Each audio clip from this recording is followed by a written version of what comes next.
이슈 뉴스를 마칩니다. 이승현이었습니다. KBS.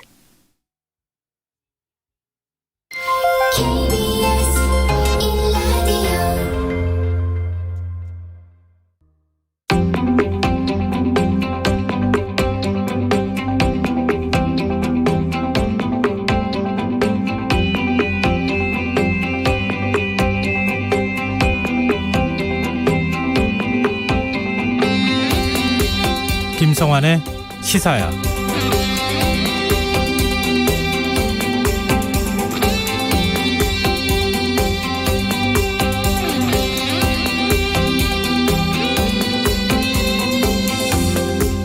코로나19 백신 접종의 속도가 붙고 있지만 여전히 그늘이 존재한다는 지적이 나왔습니다. 시민단체인 홈리스행동은 서울 시내 주요 공공역사에 거주하는 노숙인을 상대로 조사한 결과 백신 접종률이 30%에 불과하다고 지적했습니다. 노숙인들이 코로나 취약시설 대상자로 분류돼 2분기 백신 우선 접종 대상에 포함돼 있지만 정보 부족과 이상 반응에 대한 우려로 백신을 맞지 못하고 있다는 건데요. 홈릭스 행동은 질병관리청의 코로나19 대처 매뉴얼을 문제 삼고 있습니다. 노숙자 대부분이 휴대전화를 가지고 있지 않아서 백신 접종 예약은 물론 접종 안내조차 받기 어려운 데다가 집이 없다는 이유로 접종 후 사후 관리에서도 소외되고 있기 때문인데요. 이 문제 어떻게 봐야 할까요? 지난 5월이었었죠. 국가인권위원회는 코로나19 상황에서 노숙인들이 생존권을 제대로 보장받지 못하고 있다고 지적하고 정책 개선을 권고한 바 있습니다. 코로나19는 취약계층에게 더욱 가혹하고 사람과 사람 사이를 파고드는 바이러스죠. 그래서 개개인의 노력만으론 헤쳐나갈 수 없는 문제인데요. 방역의 성패는 사각지대를 최소화하는 디테일에 달려있다는 점 정부가 잊어서는 안 되겠습니다. 시사평론가 김성환입니다. 민주당 송영길 대표가 취임 이후 첫 교섭단체 대표 연설에서 청년 특임 장관을 신설하자고 제안했습니다. 야당은 총론만 있는 연설이라며 호평을 쏟아냈는데요. 잠시 후 뉴스야에서 자세한 내용 살펴보겠습니다. 경비 노동자 처우 문제가 사회적 문제로 비화된 가운데 입주민과 지자체의 노력으로 해고 경비원의 복직 그리고 고용 안정을 위한 합의안이 체결돼 관심이 쏠리고 있는데요. 더 깊이 있게 들여다보는 인터뷰 시간에는 고용승계 서명운동을 시작한 입주민과 경비원을 차례로 연결해 이야기 나눠보는 시간 마련했습니다. 김성환의 시사에는 청취자 여러분의 관심과 참여를 기다립니다. 방송 내용과 관련해 의견이 있으신 분들은 문자 보내주십시오. 당첨된 분들께는 모바일 상품권 보내드릴 텐데요. 참여하실 번호는 샵9730이고요. 짧은 문자는 50원, 긴 문자는 100원의 이용료가 부과됩니다. 콩 게시판을 통해서도 무료로 참여하실 수 있고요. KBS 1라디오 유튜브 채널을 통해서도 실시간으로 시청 참여하실 수 있습니다. KBS 1라디오 김성환의 시사야. 그럼 지금 시작하겠습니다.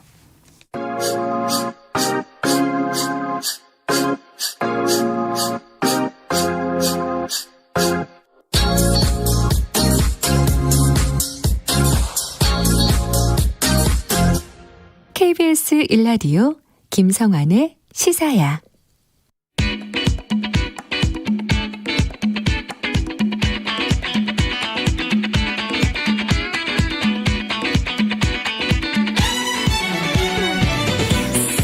오늘 놓쳤던 뉴스 꼼꼼히 정리해드리는 뉴스야 시간입니다.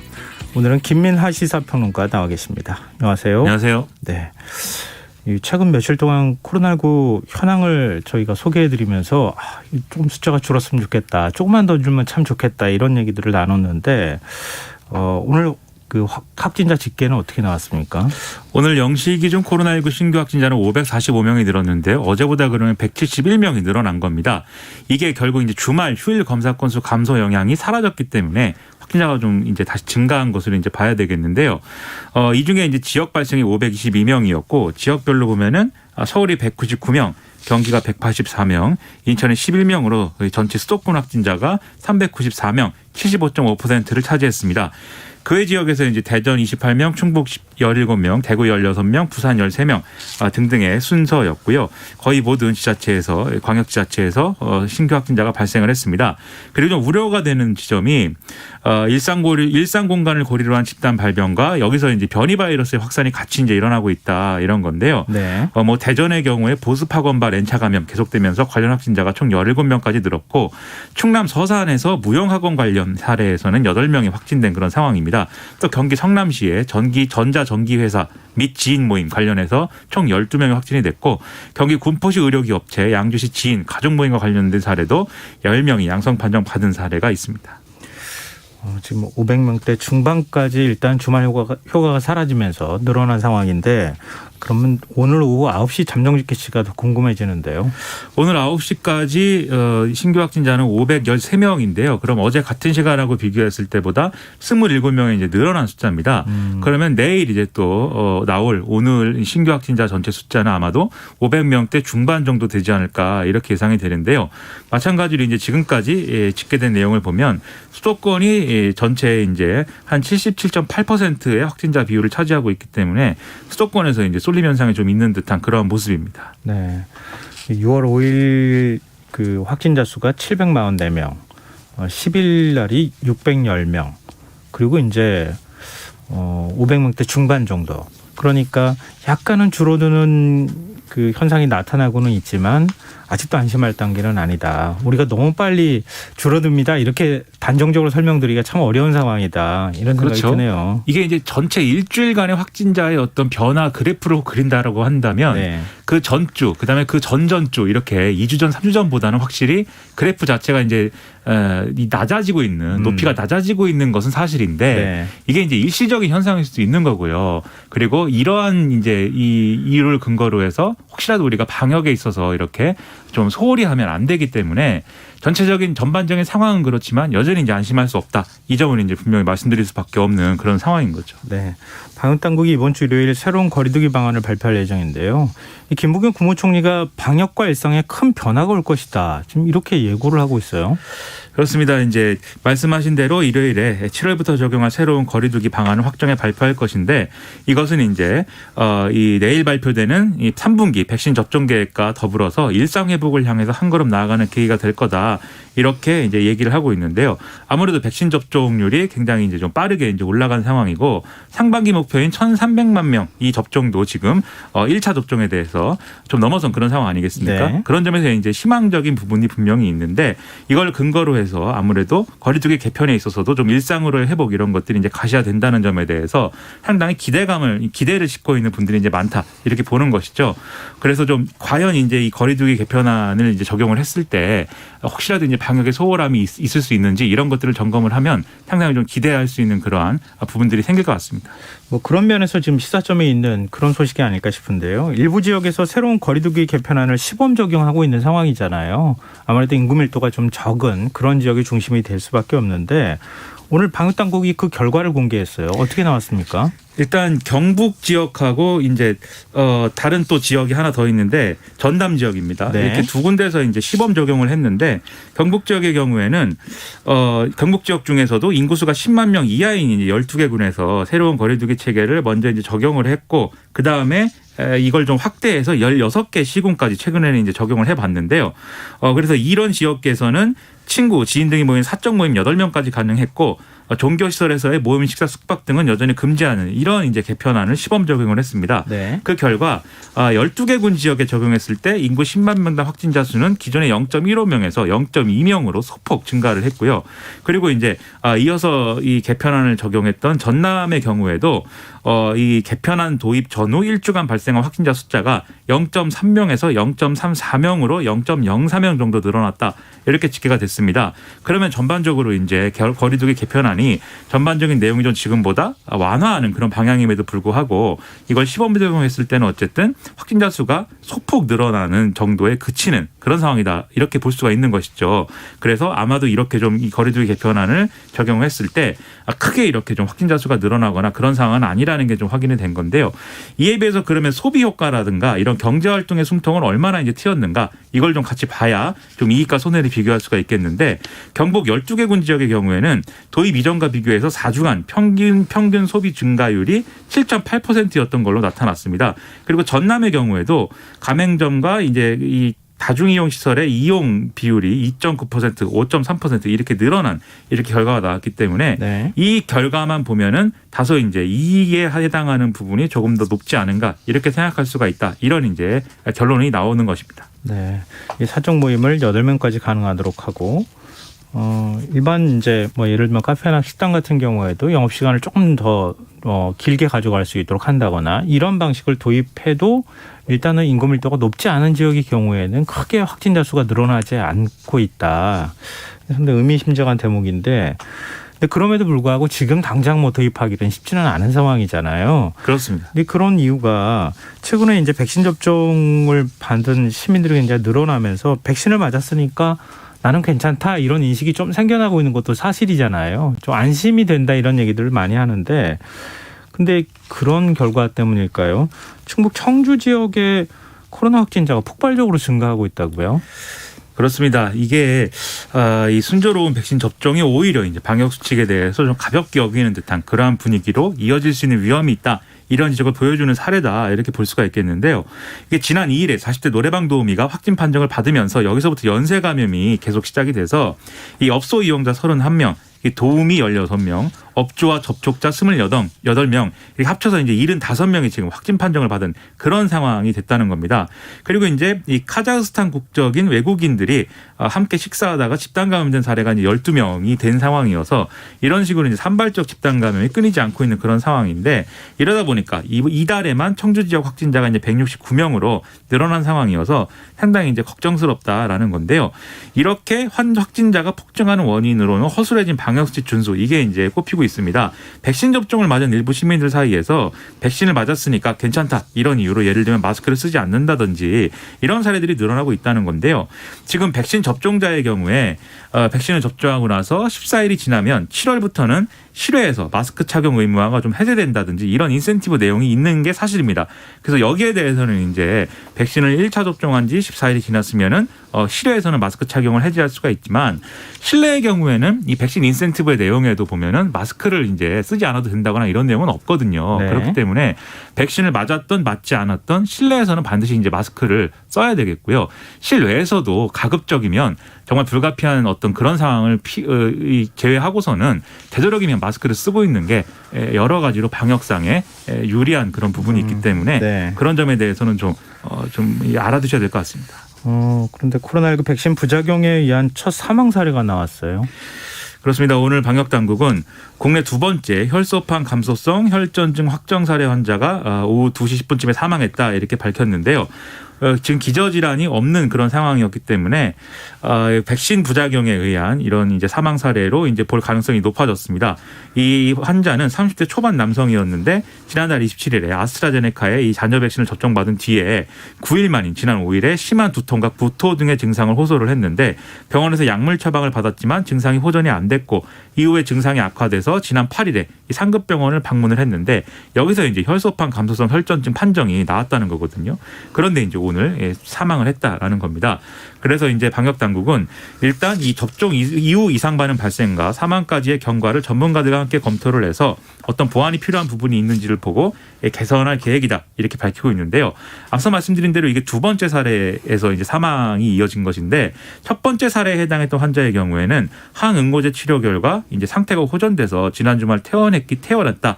라는 것이기 때문에 네. 이게 조기에 좀 어떤 대처가 이루어지지 않은 이유라든가 이런 것들을 면밀히 지금 검토해야 될 필요가 있어 보입니다. 네. 그 백신 접종자가 많아지면서 백신 휴가에 대한 관심도 높아지고 있지 않습니까? 정부가 아무래도 대기업 중심으로 지금 백신 휴가를 주는 이런 경향인데 회사 규모가 작은 경우에는 백신 휴가를 못 주는 상황도 발생할 수 있잖아요. 그렇습니다. 사업주에게 백신 휴가비를 지원하는 내용의 법안이 오늘 국회 상임위를 통과했어요. 그렇습니다. 오늘 국회 보건복지위에서 정부가 사업체에 백신 휴가비를 지원할 수 있도록 하는 그러한 법안이 이제 통과가 됐는데요. 예방접종을 받은 사람에게 유급휴가를 줄 수 있도록 하고 국가와 지자체가 필요한 경우에 사업주에게 비용을 지원할 수 있도록 하는 그러한 규정입니다. 이게 예를 들면 특수형태 근로 종사자라든지 이른바 휴가 취약계층의 이 백신 접종을 장려하기 위한 법안인데 휴가 비용이라든가 이 지급 범위 등은 대통령령으로 따로 정하도록 했기 때문에 의회 좀 논의를 거쳐서 이 유급휴가비 지원의 구체적인 액수나 이런 것들을 산정해서 좀 구체적으로 대통령령이 정해질 것으로 예상이 됩니다. 네. 그리고 민주당 송영길 대표가 오늘 취임 이후 첫 교섭단체 대표 연설에 나섰는데 2차 추경 편성에 속도를 내겠다 이런 입장을 밝혔네요. 그렇습니다. 송영길 대표는 이 지금 새로 출범한 여야 지도부의 국민의 기대가 크다면서 6월 국회를 이 국민의 시간, 민생의 시간으로 만들자 이렇게 강조를 했고요. 특히 코로나19 사태 이후에 서민 경제 회복을 위해서는 재정의 역할이 필요하다라는 점에서 2차 추경 논의에 어떤 속도를 덧붙이자 이렇게 좀 강조를 했습니다. 그래서 2차 추경은 소상공인 피해 추가 지원, 전국민 재난지원금 지급, 신용카드 캐시백 이런 것을 중심으로 편성하겠다 이렇게 밝혔는데요. 또 이제 뜨거운 쟁점인 부동산 정책에 대해서는 네. 공급 폭탄에 가까운 공급 정책을 지속 추진하겠다 이렇게 밝혔고 공공지원 민간 임대주택과 누구나 집 프로젝트로 청년과 무주택자에게 희망을 주겠다 이렇게 강조를 했습니다. 그리고 검찰개혁에 남은 과제도 추진하겠다 이렇게 밝혔는데 공수처 인력 충원이라든지 이 6천 명에 이르는 검찰 수사 인력 조정, 지방 검사장직의 외부 개방 이런 것들이 남은 과제다 이렇게 좀 이 주장을 했고요. 또 언론 개혁을 위해서 악의적 허위 보도에 대한 징벌적 손해배상제 도입, 포털로부터의 언론 독립 그리고 공영방송 지배구조 이러한 과제를 또 얘기를 했습니다. 그리고 야당을 향해서 여야정 상설협의체 복원의 필요성 이런 것들을 강조했고 소상공인 손실보상 문제하고 수술실 CCTV 설치법 처리 협조해달라 이런 요청을 하는 내용도 연설에 담겼습니다. 신용카드 캐시백은 이거 어떻게 하는 거예요? 일단 지금 신용카드로 이제 소비를 하면 일정 부분 이상 소비를 했을 때 정부가 그만큼 이제 좀 어떤 현금의 형태로 돌려주는 방식의 이제 소비 장려 방안을 추진하겠다는 건데요. 네. 이게 지금 말씀드린 대로 기존의 어떤 소득공제를 늘린다거나 뭐 이런 세제 지원에 해당하는 게 아니라 이 현금으로 돌려주는 방식이라는 점에서 이제 캐시백이다 이렇게 이제 부르고 있는 그런 상황인 건데요. 좀 더 구체적으로 말씀드리면 이게 신용카드 캐시백은 카드 사용액이 이 비교 시점보다 특정 시점보다 많을 경우에 증가분의 일정 부분을 카드 포인트로 돌려주겠다라는 겁니다. 근데 이 카드 포인트는 현금처럼 사용할 수 있게 하도록 해서 사실상 현금을 돌려받는 거나 다름없게 하겠다라는 건데요. 현재로서는 3분기 카드 사용액이 2분기보다 많을 경우를 조건으로 해서 이걸 적용할 가능성이 이제 커 보이는데 구체적인 건 이제 정해야 될 것이고요. 그리고 캐시백은 또 이제 전액을 다 하는 건 아니고 일정 부분만 한다. 이게 이제 좀 가능성이 큰데 전례로 보면 10% 안팎이 될 것이다. 이렇게 좀 보입니다. 그리고 카드를 많이 쓰는 사람이 더 많은 혜택을 이제 받게 되는 이런 이제 원리라면 고소득층이 혜택을 더 많이 받을 수가 있기 때문에 일정 금액에 대해서는 상한선을 둔다. 이런 내용도 이제 논의가 될 것으로 보이는데요. 네. 그래서 이런 걸 통해서 어떤 내수 진작이라든가 이런 것들을 좀 더 이제 모색해 볼 수 있다는 점에서 이 중요한 소비 장려책이다. 여당은 이렇게 보고 있는 그런 상황입니다. 뭐 말씀하신 거를 좀 더 쉽게 풀면은 지금 벌써 2분기가 끝나고 있잖아요. 6월이니까. 그렇습니다. 2분기에 월 평균 100만 원을 신용카드로 썼던 사람이 3분기에 110만 원을 썼다. 그러면 이 10만 원, 늘어난 10만 원의 10%인 만 원을 현금처럼 쓸 수 있는 포인트로 돌려준다. 이런 건가요? 그렇습니다. 그렇게 이제 되고 그다음에 또 여기에 더해서 원래 이제 올해 신용카드 사용액을 5% 이상 늘리는 사람에 대해서 소득공제율 10%를 추가하는 방식의 소비 장려책도 적용 중이기 때문에 이것까지 합하면 이제 좀 더 이제 신용카드 사용에 대한 혜택이 더 늘어날 수가 있다. 이렇게 볼 수가 있는 상황이라는 거죠. 네. 그리고 최근에 국민의힘 이준석 당대표가 당선이 되면서 사실 청년에 대한 어떤 청년층의 마음을 얻기 위해서 민주당이 어떻게 해야 하느냐 뭐 이런 이제 고민이 좀 깊었던 것으로 아는데 송영길 대표가 청년을 굉장히 강조하면서 오늘 연설했다고요. 그렇습니다. 이 연설에 청년이라는 단어가 이제 21번이 나왔다. 이렇게 좀 분석이 되는데요. 일단 이제 사과부터 했습니다. 그래서 그동안 2030 청년의 목소리에 귀 기울이지 못했다. 이렇게 밝혔고 집값 폭등으로 덩달아 오른 보증금과 월세에 대해서 청년 세대가 좌절이 심각하다라는 점에서 좀 자성의 목소리를 내는 그러한 이제 얘기를 했습니다. 여기에 더해서 이 청년이 희망을 갖도록 하기 위해서 이 청년 문제를 총괄할 청년 특임 장관 신설 이것들이 제안을 했고요. 또 장기 종합적 대책을 청년 특임 장관이 좀 세우고 이것을 추진할 수 있도록 하는, 그리고 정부와 이것을 소통할 창구가 되는 이러한 역할을 맡기겠다 이렇게 강조를 했고요.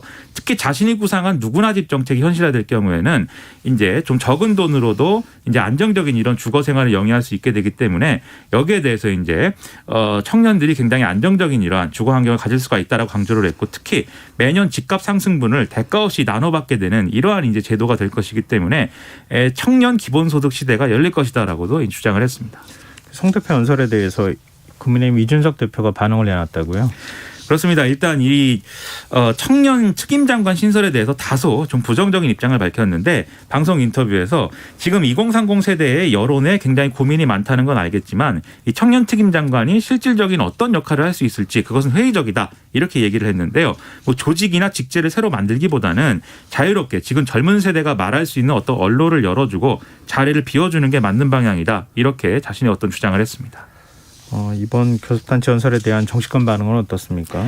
일단 야당은 좀 부정적인 입장을 얘기를 하고 있는데요. 네. 국민의힘 황보승희 수석 대변인의 경우에는 논평을 내고 지금 이 제1야당의 예를 들면 공시가격 정상화, 세부담 완화 이런 조언을 외면을 하고, 전문가들은 실현 가능성이 없다고 하는 누구나 집 정책만 외치고 있다. 지금 그리고 과거에는 이 주택 공급 필요성을 주장하던 야당과 전문가들의 말을 듣지 않았는데 이제 와서 공급 만능주의로 이렇게 이 태도를 변화시키는 것은 지난 4년의 도돌이표가 또 되지 않을지 걱정이다라고 주장을 했고요. 그리고 검찰개혁과 언론개혁에 대해서도 오직 정권 보위를 위한 게 아니냐라고 좀 반박을 했습니다. 그리고 전주의 원내대변인도 좀 무능한 개혁과 내로남불을 극복하겠다는 의지는 있는데 변화해야 할 방향을 제대로 짚지 못하고 있다. 총론만 있고 강론 제시가 없는 뜬구름 잡는 연설이다. 이렇게 강하게 비판을 했는데요. 국민의당의 경우에는 악어의 눈물로 포장한 정치적 연설문에 그치지 않을지 의문이다. 좀 책임 있는 여당으로 거듭나야 된다. 이렇게 촉구를 했고, 정의당의 경우에는 이 소형 모듈 원자로 SMR을 에너지 정책으로 제안한 걸 두고 이것은 실현 가능성이 검증되지 않은 것인데 장밋빛 환상을 심어주는 것은 부적절하다라고 강조를 했습니다. 민주당 내에서도 비판적인 목소리가 나왔네요.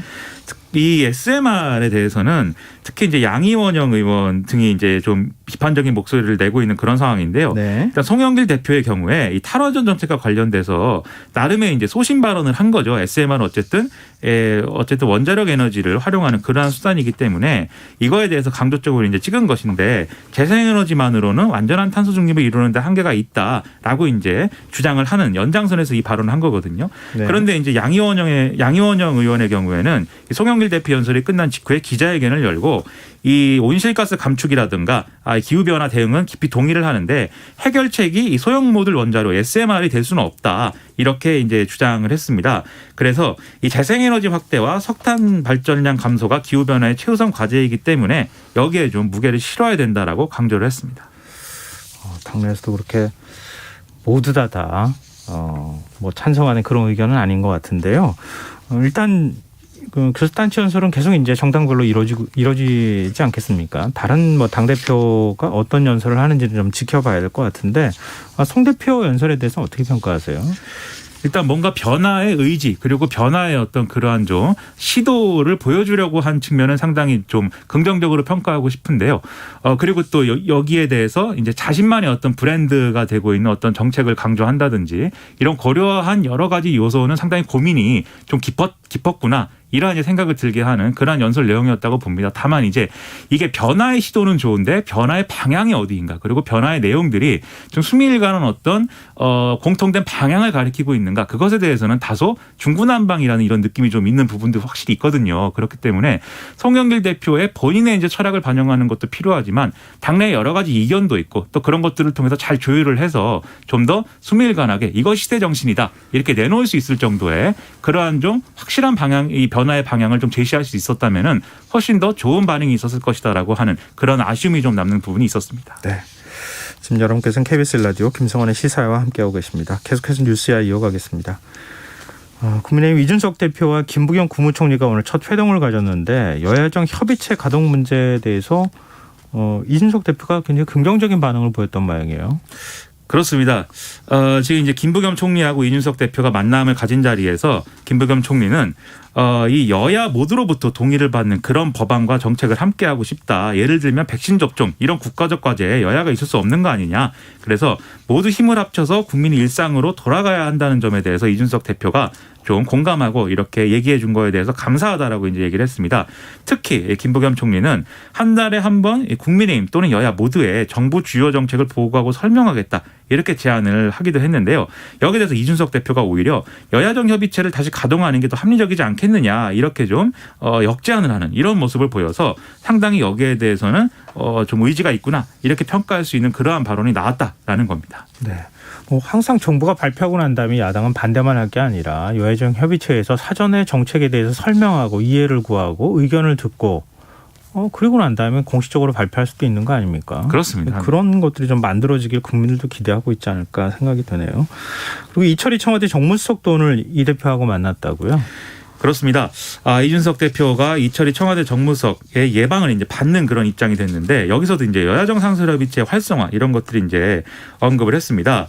그래서 청와대가 좀 이 편하게 형식과 참석 인원을 조정하자 이렇게 제안했다는 점을 기자들에게 또 밝히면서 이 여야정 협의체 재가동에 앞서서 더불어민주당 송영길 대표하고 당대 당으로 이렇게 만나서 얘기를 하겠다라고도 했는데요.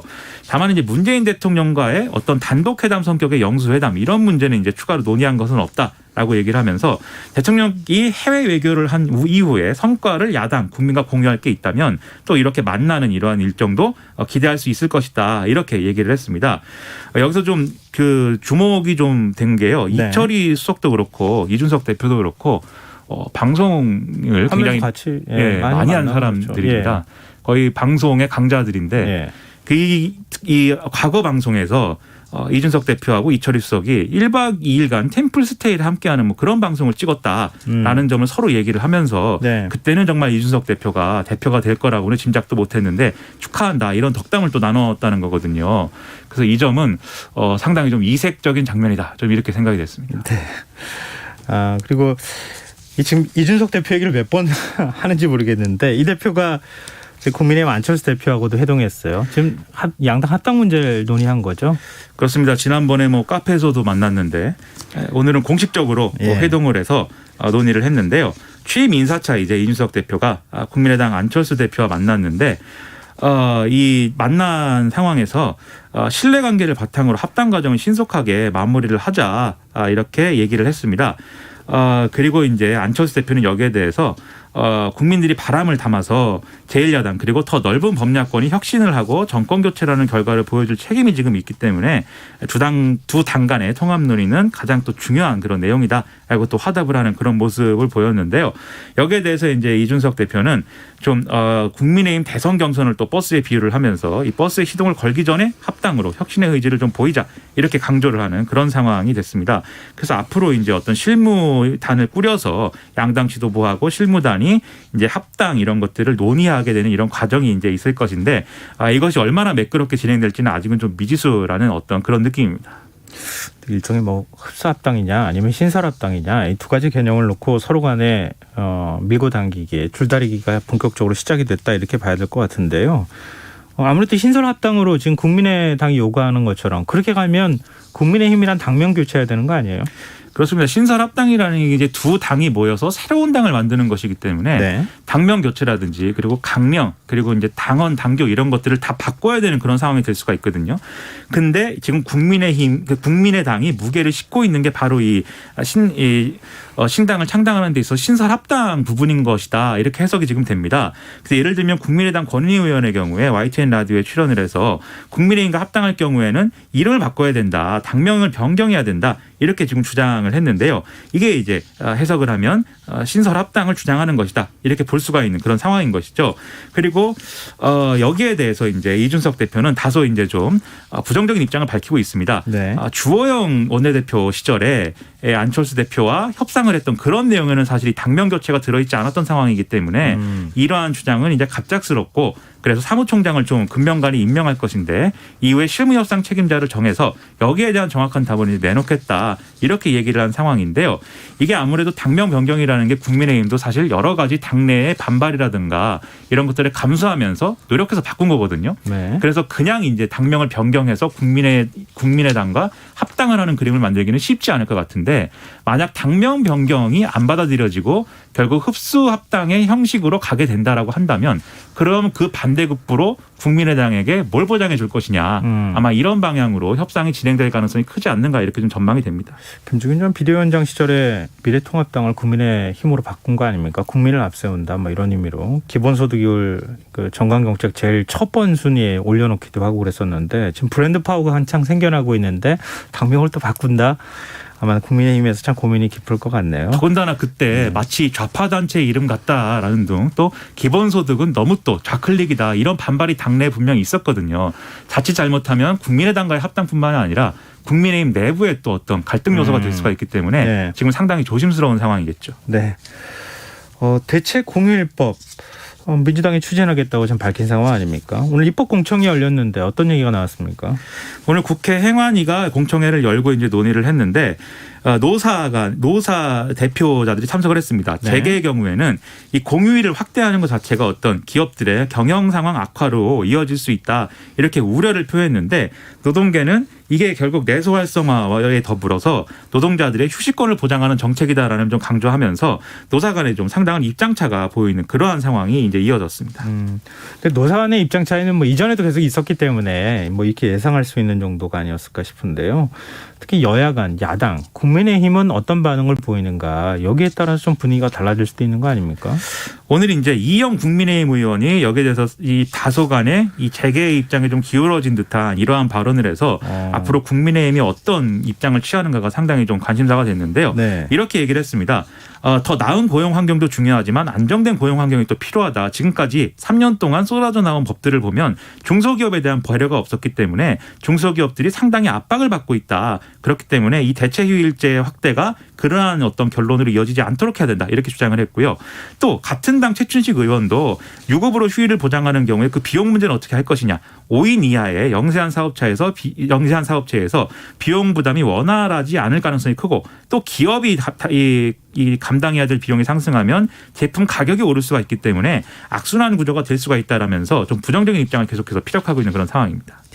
네, 과거 경험칙으로 보면 이렇게 야당 의견이 좀 갈릴 경우에 그러면 전체 공휴일이 아니라 일부 공휴일만 지정하는 뭐 이런 방법으로 절충안을 선택하는 경우도 있던데 정부 입장도 굉장히 중요하잖아요.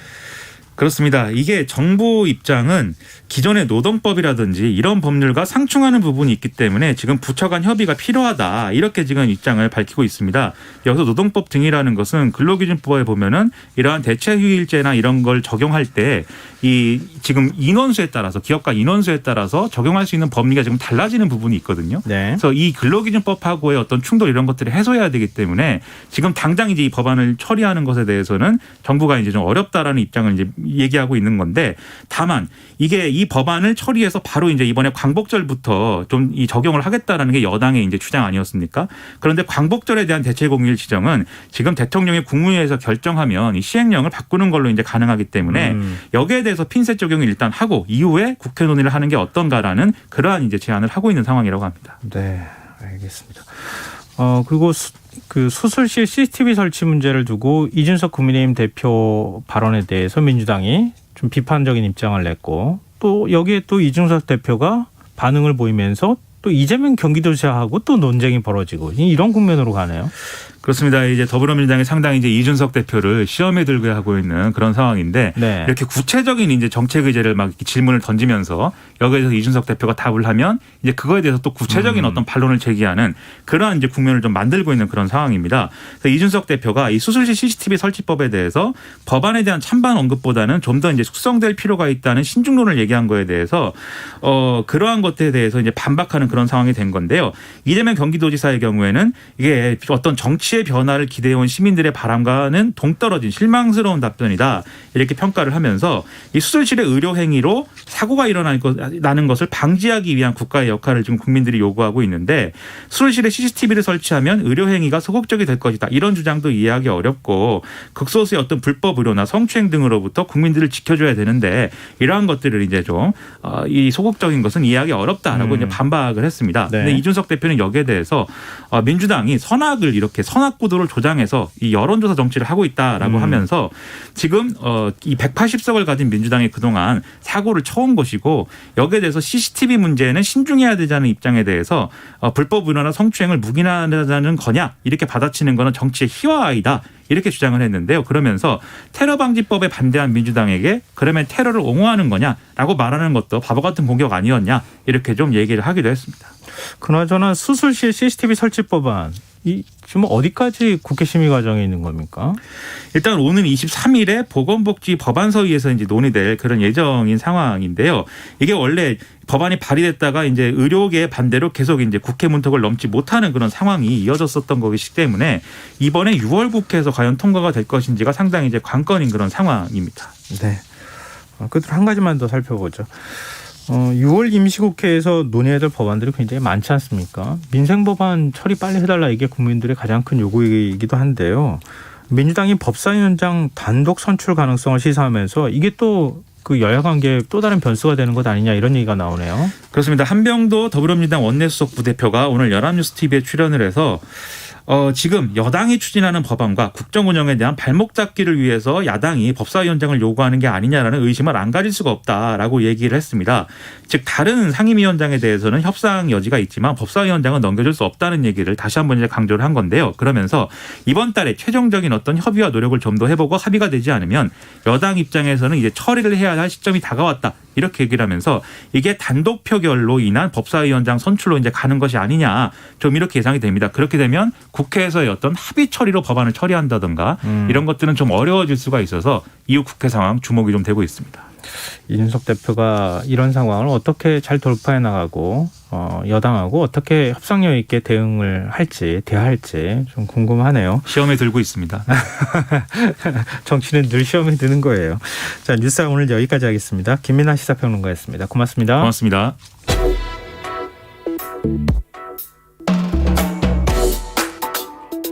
더 나은 내일을 준비하는 시간 KBS 1라디오 김성환의 시사야. 지난 4월 재계약을 앞두고 문자로 사실상의 해고 통보를 받았던 아파트 경비원들 사연 기억하시는 분들 많으실 텐데요. 노원구청이 중재에 나선 끝에 이들 중 복직 의사를 밝힌 6명이 다시 일을 하게 됐다고 합니다. 오늘 열린 기자회견에서 경비원들은 복직을 위해 함께 힘써준 입주민들에게 감사의 뜻을 전했는데요. 경비원 해고 반대 및 고용 승계 서명 운동을 처음 시작했던 강효울 씨와 이번에 복직하게 된 경비원 노득기 씨 차례로 연결해서 얘기 들어보도록 하겠습니다. 강효울 씨 안녕하십니까? 네, 안녕하세요. 네, 이 지난 4월 경비원들 해고 당했다고 하는 소식들이 알려졌을 때 입주민 가운데 이 서명 운동에 나선 분이 있다. 이런 얘기가 또 들려서 많은 분들이 이제 관심을 갖기도 하셨어요. 근데 네. 오늘 복직 기자회견이 열렸다고 하는데 경비원분들이 입주민들에게 감사의 뜻을 전했다고요. 네네. 이 감사 인사 들으셨을 때 어떤 생각 드셨습니까? 엄청 울컥했는데요. 네. 한 달 넘게 어쨌든 일도 못 하시는 상태고 여러 어려움들도 있으셨을 텐데 꿋꿋하게 싸우셔서 어쨌든 다시 일하게 되셨고 그 과정들도 주민들이 함께했던 과정들도 생각나고 하면서 굉장히 감동스럽고 울컥했습니다. 노원구청에서 경비원 복직과 고용안정보장 합의안을 담은 협약서를 체결하는 협약식이 진행됐다고 들었거든요. 오늘. 네. 구체적으로 어떤 부분을 합의한 겁니까? 우선 재계약 이틀 전에 문자로 통보한 점에 대한 사과를 진행하기로 했고요. 네. 그다음에 이제 저희 아파트를 포함해서 그 아파트 노원구 내에 이제 아파트 결혼이 발생하면 최우선으로 조건 없이 복직 진행한다. 그 기한이 6월 안으로 하는 것을 원칙으로 하는 것을 얘기했고, 그다음에 고용 보호하기 위해서 최소 1년 이상의 근로계약을 보장하는 것을 좀 얘기했고요. 이전 근무지인 저희 아파트의 고용 조건보다 후퇴되지 않도록 보장하는 것을 얘기했습니다. 그리고 업체 이제 승계 과정에서 이와 같은 사태가 반복되지 않도록 노력한다는 내용이 담겼습니다. 이 지금 그 협약식을 그 같이 협약을 한 네. 주체가 어디입니까? 아파트 입주민 대표자입니까? 아니면은 용역업체입니까? 그 노원구청과 그다음에 이제 저희 아파트 관리 주체인 관리 업체가 있고요. 예. 그다음에 경비 용역 업체 이렇게 해서 이렇게 있었고, 네, 3자가 협의한 거죠. 입주민 경비 대표자회는 용역 업체. 이 사이에 같이 논의에 참여하지는 않았어요. 저 오늘 협약식에는 참관으로 다녀왔어요. 참관으로요. 네네. 근데 해고 주체가 누구냐 이거 가지고도 사실 논란이 많았잖아요. 네. 근데 그 부분에 대해서는 어떻게 정리가 안 됐습니까?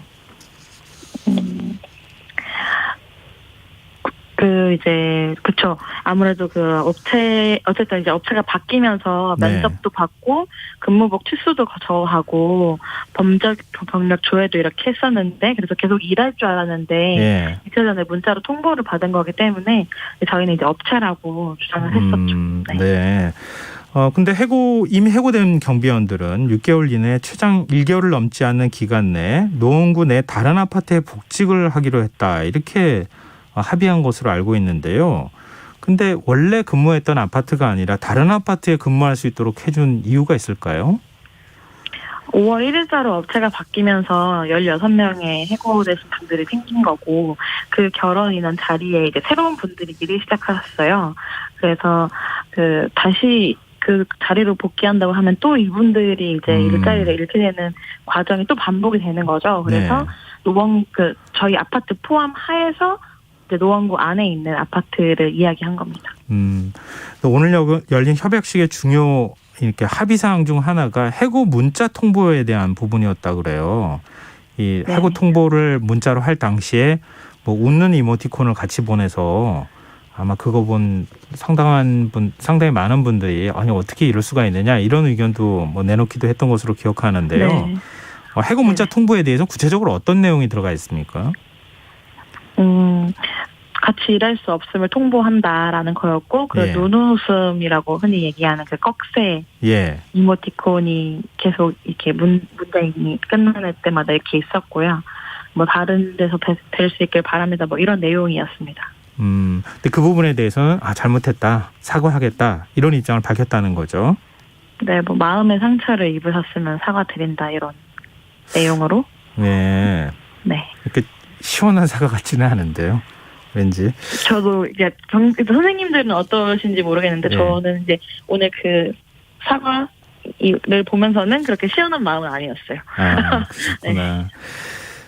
뭐 진정성 있는 사과를 좀 받고 싶은 그런 마음도 있었을 것 같은데 일단은 네네. 합의까지 이루게 됐다는 것만으로도 참 다행이다 이런 생각도 하게 되고요.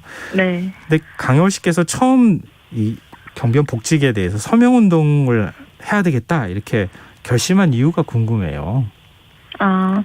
해고된 경비원 분들 중에 제 지인분도 계셨고요. 예. 그리고 제가 살고 있는 동에 일하시는 분이 계셨어요. 근데 업체가 바뀌면서 새로 오신 분이었는데 1년 만에 업체가 또 바뀌니까 해고를 당하신 거예요.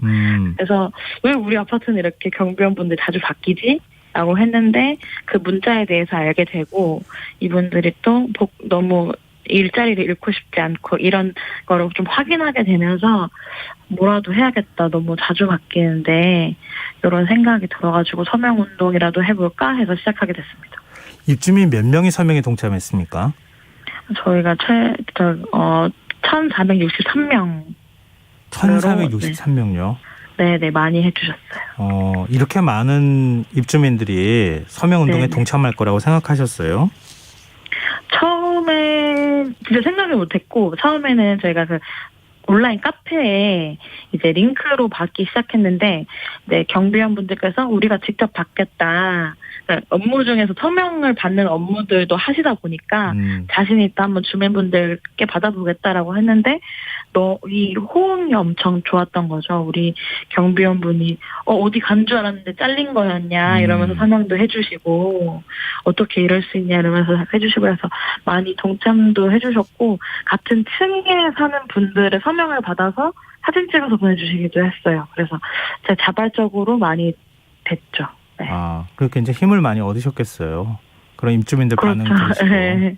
선생님들이 되게 고마워하셨어요. 엄청. 아, 경비원분들이요? 네네네. 아, 경비원과 입주민들이 부당 해고라고 주장하면서 구청에 진정서를 제출하니까 이제 노원구가 중재에 나서게 된 거 아닙니까?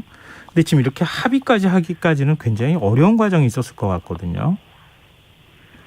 네, 저희가 이제 그 전에 먼저 그 갑질 관련해서 진정을 넣었었고요. 예. 네, 경비원분들에 대한 갑질 관련해서 진정을 넣었었고, 저희가 기자회견도 하고 업체 앞에도 찾아가고, 이렇게 하면서 이제 좀 구청장님 면담도 요청을 드렸고, 그렇게 해서 이제 대면을 하게 됐죠. 업체에 이제 좀 더 높은 책임자라고 하는 그 분들과 관리 업체와 해서 구청장님이랑 대면을 하게 됐고 서로의 이제 저희의 이제 경비원 선생님들의 요구 사항을 말할 수 있는 자리, 그동안의 어려움을 힘들었던 거를 말할 수 있는 자리가 있었고, 근데 처음부터 좁혀지진 않았어요. 네. 네, 처음부터 의견차가 있었고, 의견차를 확인하는 자리가 있었고, 그 이후에 이제 구청이 가운데서 중재 역할을 했고, 이제, 네.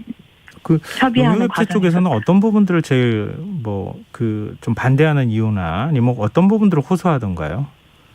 네? 용역업체 쪽 있잖아요. 그 관리업체. 네네. 관리업체에서는 어떤 부분들이 좀 어렵다 이렇게 얘기를 하던가요? 저희가 말한 거는 처음엔 다 어렵다고 했었어요. 아, 처음엔 다 어렵다고 했어요?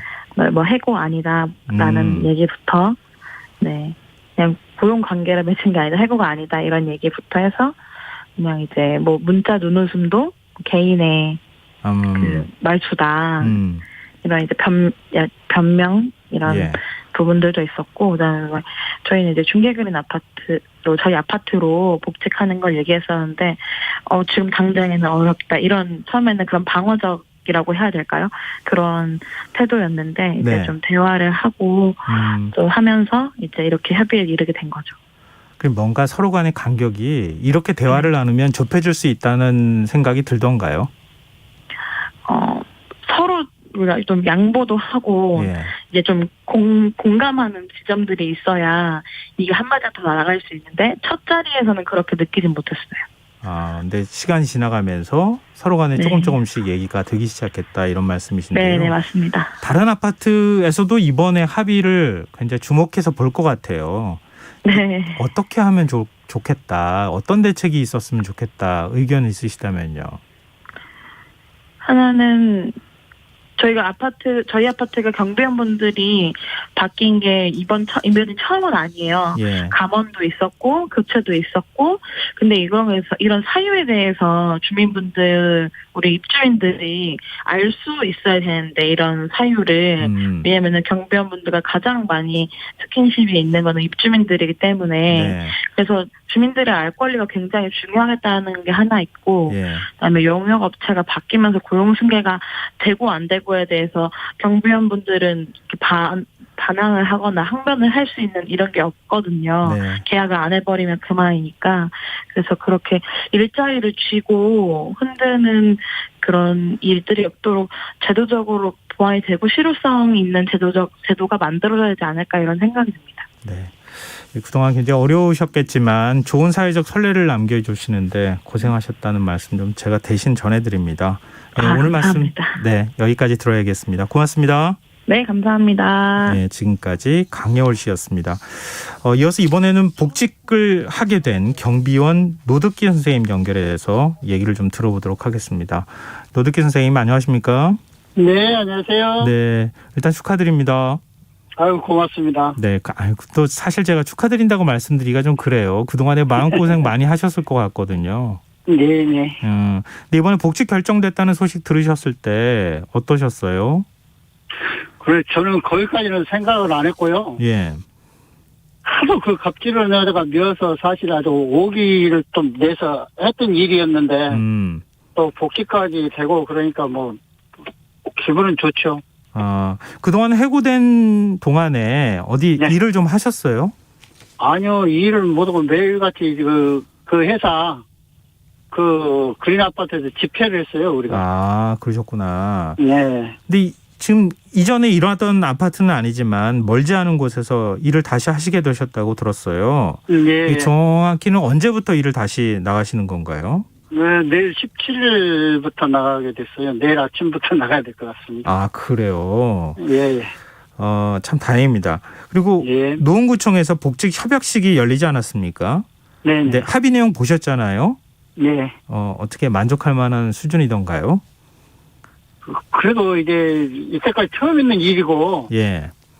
그래도 좀 만족스럽지는 않아도 그래도 상당히 만족스러운 편이라고 생각합니다. 근데 지난 4월 해고 통보 당시 상황을 좀 여쭤보고 싶은데요. 당시 뭐 느닷없이 이제 해고 통보가 왔기 때문에 당혹스럽기도 하고 그러셨을 것 우리는 같은데. 황당했죠. 예. 그걸 생각지도 못한 일이 그 문자로 왔기 때문에. 예. 그래서 이제 황당도 했지만 또 가만히 생각해 보니까 경비원들은 무조건 자르면 그만두고 누구 하나 말하는 사람이 없어서 내가 생각을 했어요. 내가 하나 희생해서라도 내가 한번 대안을 한번 해봐야 되겠다. 예. 그런 생각에서 이제 제 아는 분들에서 이제 진보당의 힘을 좀 빌리고 예. 또 16명이 해고됐는데 다 전화를 해보니까 한 6명 정도가 이게 협조가 되더라고요. 예. 그래서 이제 6명이 같이 한번 또 뭉쳐서 한번 해보자 그런 마음으로 한번 했는데 또 직장까지 갖게 돼서 또 상당히 또 좋죠 뭐. 해고 상황에서 입주민들이 함께 도움을 주고 해고 반대 운동하는 거 보셨어요?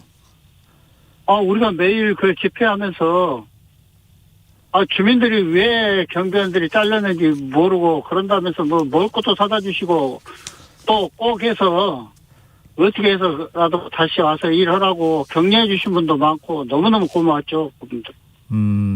주민들은. 오늘 기자회견에서 경비원분들이 입주민들한테 감사 인사를 하셨다고 들었거든요. 예, 오늘 밤에 했습니다. 이 복직을 위해 함께 나서주는 입주민들에게 어떤 말씀을 해주고 싶으세요? 그동안 그런 분들은 우리를 남같이 생각 안 하고 우리 가족같이 생각하셨다고 말씀하시고 또 매스컴에서도 이렇게 이때까지 이렇게 경비원 일에 이렇게 관심을 가지고 또 이렇게 크게 방송을 해 주신 적도 없으시잖아요. 근데 이번에 주민들이 이렇게 협조를 많이 해주시니까 또 매스컴도 엄청 협조를 많이 해주셔서 너무너무 고맙죠. 근데 이번에 이제 복직하고 사회적 합의를 사실은 이런 건데요. 예. 비슷한 처지에 있는 경비원분들이나 아파트 분들한테, 아파트 입주민들한테 꼭 마지막으로 하시고 싶은 말씀이 있으시다면요. 네, 주민들한테는 진짜 우리를 위해서 너무나 도와주셔서 고맙고 또 앞으로도 이제 열심히 제가 이제 내일부터 출근하니까 자리도 지키고 뿐만 아니라 이제 경비원 고용 안정을 위해서도 좀 앞장서는 그런 모습을 보이면서 살아가겠습니다. 네, 알겠습니다. 지금 그 노원구 인근 주민들 이제 앞으로도 만나실 텐데요. 네. 꼭 반가운 인사 나누셨으면 좋겠고요. 그동안 참 고생 많이 하셨습니다. 예, 고맙습니다. 예, 오늘 말씀 고맙습니다. 네. 예, 지금까지 경비원 노득기 선생님이었습니다. 지금 이번 인터뷰를 준비하면서 지금 그 해당 용역업체 측 입장을 저희가 좀 들었는데요. 지난 4월 당시에 촉탁적인 경비원들은 해고된 것이 아니라 계약이 만료된 이후 진행된 면접 과정에서 채용되지 않은 것이다라는 입장을 지금 경비원들 애초에 해고했다고 하는 그 용역업체 측에서 밝혔다. 이런 점을 좀 알려드립니다. KBS 라디오 김성환의 시사 1부 순서는 여기서 마무리하겠습니다. 1부 끝곡으로 터틀스의 해피투게더 들으시고요. 전 11시 정각 2부에 다시 찾아오겠습니다.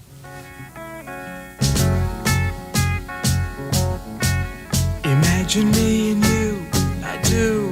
I think about you day and